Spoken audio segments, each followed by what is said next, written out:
Hi guys, it's Rick Shiels down here at Quest Golf Studio here in Lytham with my good friend Rob Potter. We're going to do some BENROSS iron testing, the new HTX range. So there's 3 HTX irons, normal, Type R and then gold for the more senior golfer. There's tumbleweeds there. For the more senior golfer among us. So we're going to test these on GC2, hit some shots, see how they perform.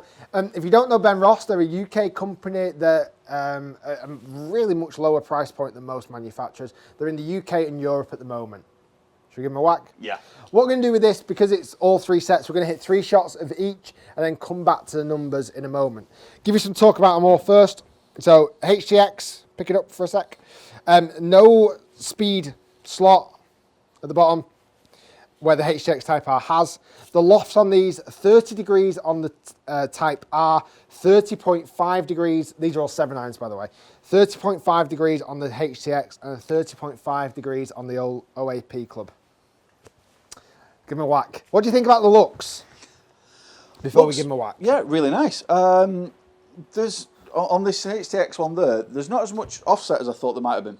I thought there'd be more offset. Okay, you love offset, don't you? Yeah, no, it's just, you know, in terms of if you visual, that's something you look at. If you're looking at for people trying to get into the game, the more offset for the newbies, the better. And this is one that and that's the Htx Type R. Yep. And that's the gold. That's the gold. I think, to be fair, the gold is very similar to the HTX. Yeah, the gold is very similar to HTX. Yeah, very the Type R is the one that has a much shinier finish to it. They're kind of premium club. Yeah. High spec shafts, high spec grips, all the jazz. Let's give it a hit. Like I said, we're going to hit 3 with each and then come back and we'll have a look at some of the figures. Looks really nice behind the golf ball. I really like the look of it. Perfect. It does look very nice.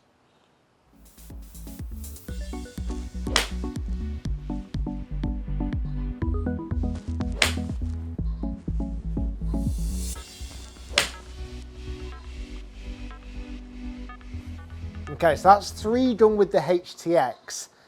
How did they feel? Very, very nice. Very nice. Give you some numbers on those before we go on to the Htx Type R. They were average carrying, let me just see what that actual number was, but they felt good. Oh yeah, really nice. Not much feel on them, but enough. Averaged at 146, but only spinning at 3,600. That was something I found, the spin was quite low. That's 30.5 degrees. This is now the Htx Type R. Let me just quickly stick a club in there. Okay, so we're on to the Type R now. Shinier finish, a little bit more support across the bottom with the speed slot, and less loft, 30 degrees of loft on the Type R.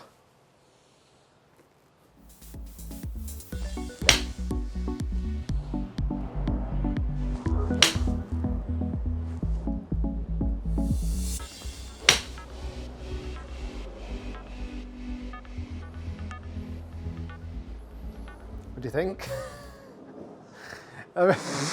Let me throw out some numbers there,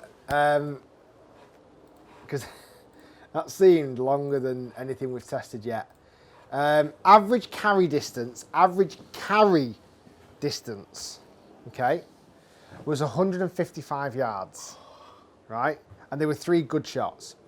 The issue, the spin rate was terrible, 3,000.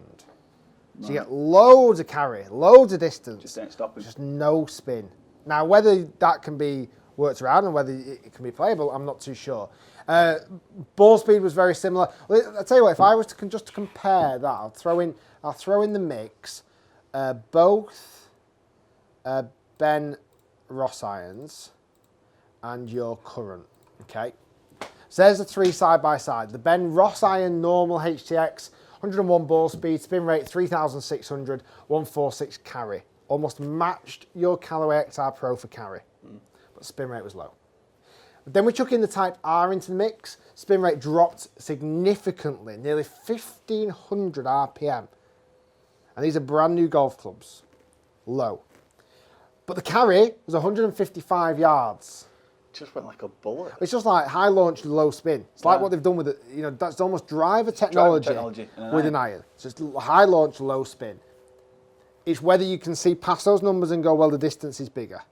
Yeah. I don't know. I don't know. That would almost be something you need to take out on the golf course to see if actually if it's a tangible. In the winter, you'd have no issue. Playability-wise, yeah. In the winter in England, you'd have no issue at all because the ball just plugs anyway. Yeah. But in the summer, hard ground, we're playing some links golf later. Yeah, we are, yeah. You'd be hitting like a 7-iron from 200 yards away. Yeah, yeah. It's Wouldn't been you? running forever.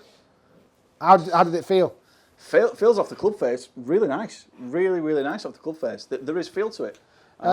Even though it went off like an exec missile. So I'll be interested to see what Grandad does. I don't want you to hit these. Do you want to hit these? Yeah, we've done a fair test. Let's do a fair test. I'm a But Grandad. it's like a regular shaft, and let's see what it does. So this is back at 30.5 degrees. Let me just quickly change the...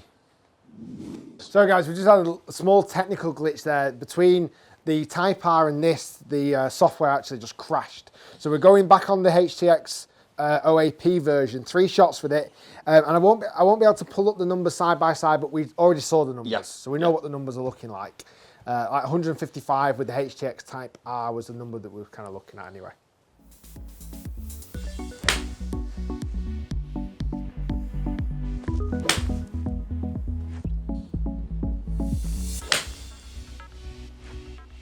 That looks nice as well, Rob. Okay, the Grandad clubs have done all right as well. So we knew what the numbers were before. I'm sorry I can't actually do a side-to-side comparison now because the system crashed. So let me just quickly pull up the data on those 3. So those 3 shots, they average carry distance at 151. Spin rate was 3,500, so slightly better. Very similar to normal HTX, but not the Type R. No. What do you think? Just rabbit out of a hat. The only thing that worries me is the spin rate. Yeah. That's the only thing that worries me about it, because it does exactly what it doesn't say on the tin that these golf clubs will go further. It doesn't say that. It's one of the few companies these days that doesn't mark it on that fact. Well, they didn't come in a tin either. So. Exactly, they didn't come in a tin either. Yeah, good point. Well presented again, kids. But you know, I've lost you there, haven't I? Yeah, they're not good with the brand. It's from what I've certainly seen with it. They're not. You know, they're a UK company. They're just trying to make affordable golf clubs, but they've seemed to make a golf club here in the Htx Type R seems to be a bit of a flying machine because they've zipped the spin off it. Now that's the only concern. Yeah. And that'll be from a player to player perspective whether they can actually deal with the lack of spin, because that's going to play with a lot of players' minds. I think a lot of players who are going into it, you could even put not a newbie into this, but a slightly higher mid handicap into that, and they'd be just going, well, because I can hit it so far, I'll just take a couple of clubs less. Yeah. And the spin rate might not be as relevant to that. No, it makes you kind of look good on the tee that, yeah, I'm on 8 and 9 out of this. What have you just did? Yeah, and let's be honest, if you're on the golf course, how many times are we saying, what's the spin rate on that? Exactly, yeah. Not often. I'll tell you what, I've got BENROSS do a challenge. They do a challenge against, and this is something that I'm happy to promote because I think it's just an easy way of doing it. They do a challenge where if you took on a BENROSS club, which I'm guessing you take on the Type R, yeah, you can challenge either one of your own or an existing iron. What would you go in battle with? 3 shots on 3 shots. Type R, what do you think's got a fighting chance to see if it can compete against it? We'll do the video next. Against the Type R, whatever, any clubs that we've tested? Any clubs, whatever you want to test. No drivers. No drivers. G Max maybe? G Max maybe, yeah. That was one of your longest. Yeah, G Max probably. This against G Max? No, against G Max, yeah. Guys, stay tuned. BENROSS versus Ping G Max coming next.